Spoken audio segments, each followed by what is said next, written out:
J'aime le sport. Enfin, j'avoue surtout le regarder à la télévision. Et depuis quelque temps, je constate une chose. Il y a de plus en plus de statistiques. Dans le football, dans le tennis, le rugby, on compte les kilomètres parcourus, le nombre d'occasions où le joueur aurait éventuellement pu marquer, et évidemment les fameuses palettes graphiques. Le français est toujours autant présent statistiquement, mais se sent mieux depuis l'installation du 4-2-3-1 récemment. Mbappé retrouve un peu plus ce côté gauche qu'il affectionne tant, comme le montre sa heatmap de mardi. Au bout d'un moment, tous ces chiffres, ça a fini par m'interroger, d'autant qu'ils sont la part visible d'un mouvement de fond qui consiste à intégrer de plus en plus de spécialistes de données parmi les techniciens qui préparent les équipes. Qu'est-ce que ça raconte du sport moderne? Est-ce que c'est encore du sport quand tout est transformé en données, tout est analysé et modélisé?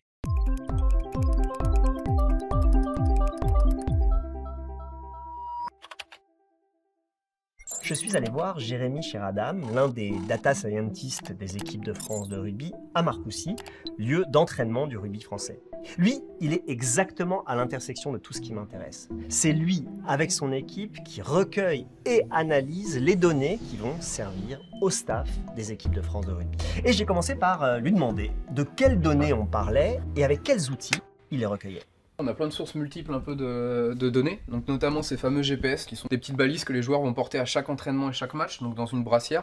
Ces boîtiers-là vont permettre de centraliser beaucoup d'informations, du coup de déplacement, de vitesse, d'accélération, de charge mécanique, même de contact aussi que le joueur a pu subir. Et on a aussi le ballon connecté.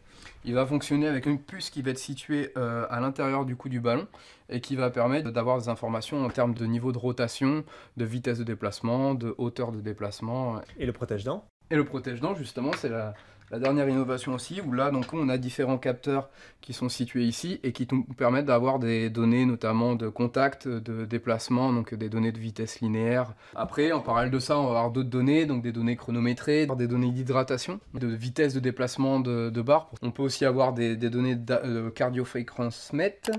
Bon, c'est colossal. J'avoue que j'imaginais pas ça. Parce que ça paraît très loin de ce qu'on voit en tant que spectateur et même de ce qu'on éprouve quand on fait du sport. Il y a là-dedans une forme de froideur qui correspond mal à ce que le sport véhicule d'accidents et d'émotions. Ah là, il y a du mouvement un peu de partout, de la désorganisation défensive. Et l'essai de Gaël Fickou qui offre la victoire bonifiée à l'équipe de France. Mais tout ça, ça ne nous dit pas à quoi elles servent concrètement. Par exemple, celle qui concerne un joueur en particulier. Ça va permettre de définir déjà à l'entraînement, est-ce qu'il va participer de manière globale à tout l'entraînement, est-ce qu'on va l'aménager sur une certaine partie, et pareil après en match, est-ce qu'il faut mieux le mettre en tant que titulaire ou en tant que finisseur à la fin pour faire la fin de match qui est tout aussi importante. Tous ces éléments-là, encore une fois, vont être pas forcément de manière univariée une seule décision par rapport à un événement, mais en prenant et en considérant un peu tout ça, c'est là où les coachs vont prendre leurs décisions justement. Donc on peut avoir toutes les données sur un joueur. Et en effet, on voit bien comment ça permet d'objectiver les performances. Est-ce qu'elles sont meilleures s'il joue 60 minutes ou s'il n'entre que dans les 20 dernières? Les chiffres le disent. Est-ce qu'il est plus efficace contre des équipes qui portent beaucoup le ballon ou jouent plus volontiers au pied? Les chiffres le disent. Et pour le staff, ça doit être pratique de se reposer sur ce genre de certitude. Mais bon, le sport, c'est aussi du mental. Une personne se décourage plus vite qu'une autre, par exemple. Et ça, j'imagine que ça échappe à la quantification.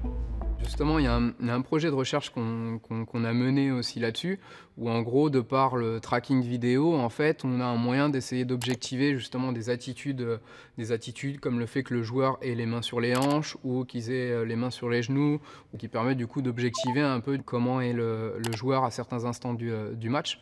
Mais de manière générale, au final, on essaie de quantifier et surtout d'analyser, au-delà de toujours quantifier, d'analyser un peu ce comportement collectif, cette préparation mentale avec notamment des bulles de respiration. Des moments, la fameuse respiration collective où on doit reprendre, faire redescendre le rythme cardiaque, retrouver de la lucidité. Ça aussi, c'est timé pour les respirations soient dans un certain tempo, etc. Donc, ça va plus loin que ce que je pensais. D'une certaine manière, le mental est aussi quantifié.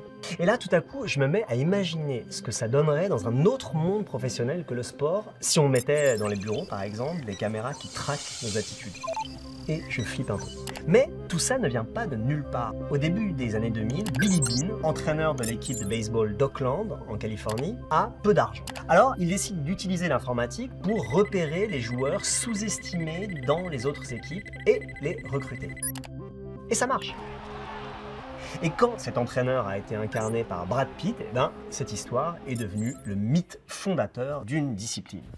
We need to score at least 814 runs in order to win those games and allow no more than 645 runs. Alors, dans la foulée du film, plein de sports se sont mis à employer des méthodes similaires pour optimiser. D'abord, le recrutement. C'est ce que raconte Arsène Wenger, le mythique entraîneur français d'Arsenal. Moi, j'ai acheté une société aux États-Unis, à Los Angeles, en 2013. Et j'ai développé avec eux un programme de quantification de la performance des joueurs. Tous les week-ends, j'avais pratiquement 100 personnes au Vietnam et au Laos qui analysaient tous les matchs en Europe. Et le lundi ou le mardi, j'avais les performances de tous les championnats européens. Mais le recrutement, c'est pas le seul secteur bouleversé par la donnée. Une fois qu'on a recruté un joueur ou une joueuse, il faut les garder en bonne santé. Et là, la technologie donne la possibilité de travailler en profondeur pour prévenir les blessures. Donc voilà, c'est le numéro 12 qui est ici, où là on voit sur son plaquage, un plaquage qui paraît pas forcément non plus hyper dangereux, mais sur ce plaquage-là, effectivement, il a eu une accélération linéaire très importante. Alors, du coup, pour l'instant, on essaie de faire le rapport entre certaines situations de jeu et le joueur, en fait, et le rapport avec notamment tout ce qui va être renforcement cervical. On essaie de sensibiliser le plus possible les joueurs, et donc du coup, être capable d'enchaîner de mieux en mieux, du coup, ces différents chocs, pour limiter leur risque de blessure. Ok, tout ça, ça concerne le corps, la performance individuelle. Qu'on puisse régler les joueurs comme des Formule 1 ou à peu près, hein, d'accord. Mais dans beaucoup de sports, il y a aussi du collectif, et même de la stratégie collective. Et bon, les data scientists et autres sport scientists ont une place de plus en plus importante. Mais dans le rugby, qui est si compliqué, qui a l'air parfois si chaotique, à quel point les données et les statistiques peuvent-elles influer sur le jeu ?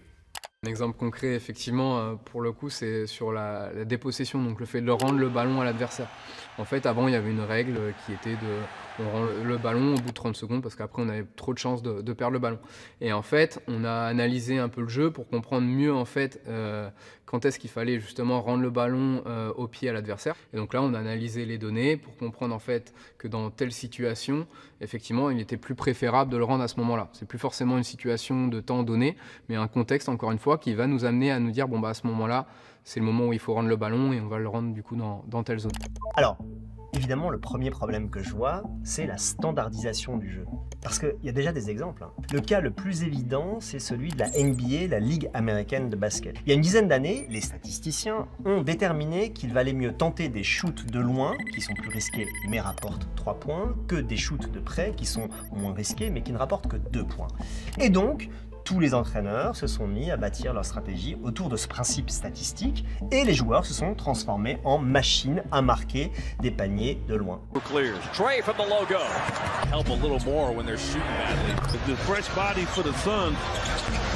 Le jeu s'est uniformisé. Conséquence, c'est devenu plus monotone à regarder et beaucoup de supporters s'en plaignent. Et aussi incroyable que ça puisse paraître, la NBA réfléchit à des manières de remettre du hasard dans le jeu. Par exemple, en reculant la ligne des 3 points. Mais il y a un corollaire à ce problème de la standardisation du jeu. C'est que, pour gagner, il faut savoir rester imprévisible. Or, si chacun fait des gigaoctets de calculs, comment c'est possible? Parce qu'évidemment, on analyse ses propres joueurs, mais aussi les joueurs adverses. Il faut donc à la fois prévoir et savoir rester imprévisible. C'est qu'en fait, on va beaucoup se baser sur l'historique de ce qui s'est passé et tout. Et donc, du coup, on va vouloir en créer des généralités sur ce qui va venir. Et en fait, le risque, c'est forcément que l'adversaire va faire la même chose sur nous, qu'ils vont s'adapter. Et en fait, ils vont peut-être aussi vouloir nous surprendre. Un exemple concret, contre l'Australie, on s'était rendu compte qu'ils tapaient très peu au pied lors de leur match. Donc du coup, on avait ancré notre stratégie sur le fait qu'ils allaient assez peu jouer au pied, etc. Et en fait, sur le match, en réalité, ils ont fait beaucoup de jeux au pied. Ils n'en avaient pas fait depuis autant depuis 2014. Donc c'est là où du coup ils nous ont surpris là-dessus. On était parti sur une idée de leur jeu en utilisant les statistiques de manière classique, mais forcément il y a une part d'humain qui fait que forcément eux vont prendre des décisions et ça va pas forcément être ce qu'on a prévu. Moi, dans ce que dit Jérémy, je vois un casse-tête. Bon, je peux, grâce aux statistiques, en savoir beaucoup sur le jeu de l'adversaire et préparer un modèle de jeu adapté. Mais si l'adversaire change de modèle parce qu'il sait que je connais son jeu, les statistiques ne servent plus à rien, voire elles m'ont induit en erreur. Donc au final, est-ce que j'ai eu raison de me fier aux statistiques? Paradoxe insoluble, non? Mais peut-être que tout ça dépend de la manière dont on les lit. ces statistiques et de la place qu'on leur donne. Et peut-être d'abord du fait d'être sûr de ce qu'elles racontent. Un exemple. Quand, pour n'importe quelle équipe, et n'importe quel match, et n'importe quel sport, la télévision nous donne le nombre de kilomètres parcourus par les joueurs, est-ce que vraiment ça a un sens? Tout ce qui est par exemple déplacement, la distance totale que le joueur a parcouru. Si on ne vient pas l'objectiver avec ce qu'il aurait dû faire et ce qu'a été le jeu, bah en fait c'est un indicateur complètement imparfait. On a toujours tendance à dire plus c'est élevé, mieux c'est, etc.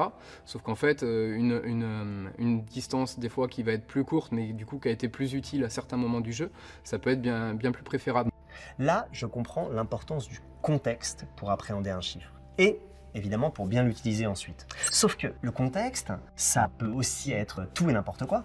Ok, je sais que mon tireur de pénalité, il tire mieux quand il est placé assez loin, sur la droite du terrain et au début du match. Donc, cette pénalité, il va la tirer. Mais est-ce qu'il a bien mangé le matin? Est-ce qu'il s'est pas engueulé avec quelqu'un ou a vu un film qui l'a ému la veille et il en est encore plein de mélancolie? Il y a encore plein d'autres facteurs qui peuvent jouer sur sa performance sans que personne ne les connaisse. En gros, je n'aurai jamais assez de données pour être vraiment certain de la décision que je vais prendre. Elle est parfaite, elle passe entre les poteaux. Et on retrouve là ce qu'expliquent des penseurs comme Herbert Simon, qui a beaucoup réfléchi sur le rôle de la statistique. Il travaillait sur la décision. Et pour lui, prendre une décision, c'est compliqué.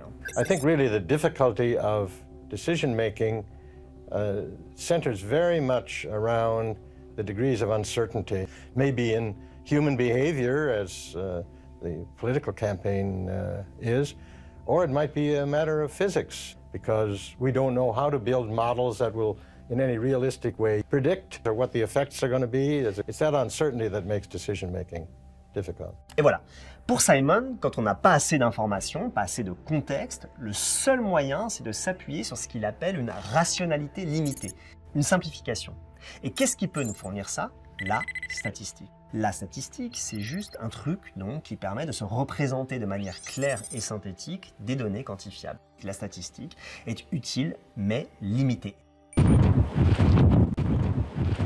Quand Simon parle des domaines où on ne sait vraiment pas grand-chose, on pense évidemment au sport, qui est humain, mais tellement humain. Est-ce que le sport, c'est pas le domaine d'une rationalité très limitée?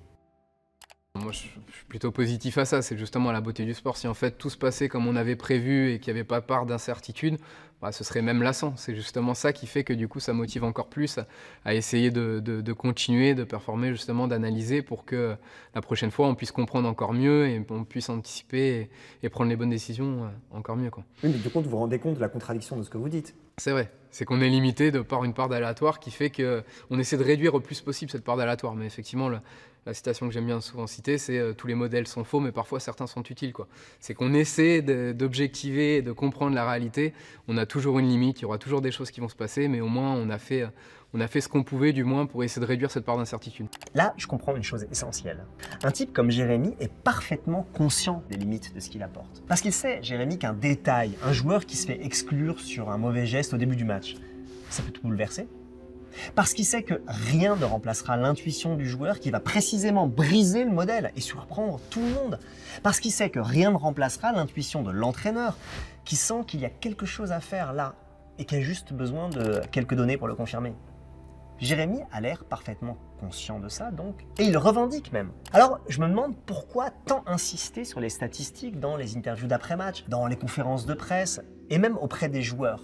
La donnée après le match, effectivement, elle peut avoir plusieurs rôles. Bon, déjà, pour avoir un retour pour les joueurs, pour essayer de bien avoir la température de réellement ce qui s'est passé et comprendre un peu ce qu'ils ont pu faire, mais aussi notamment pour les journalistes. Forcément, les journalistes, il y a une conférence qui a lieu directement après le match avec le coach.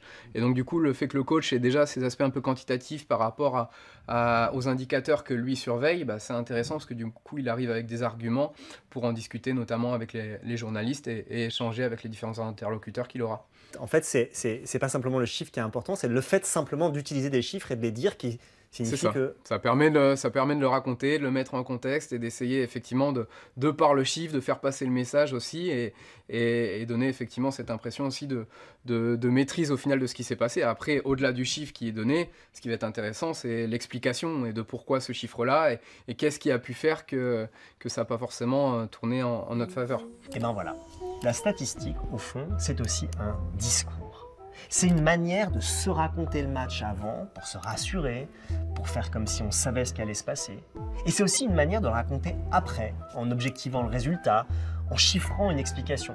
Mais pour qu'il fonctionne ce discours, il faut y croire. Et c'est peut-être ça qui est le plus beau et aussi le plus troublant dans toute cette histoire. Dans ce monde où on rationalise, où on chiffre, où on modélise, c'est encore ce bon vieux levier de la croyance qui est le plus efficace, y compris pour mener une équipe de rugby à la victoire.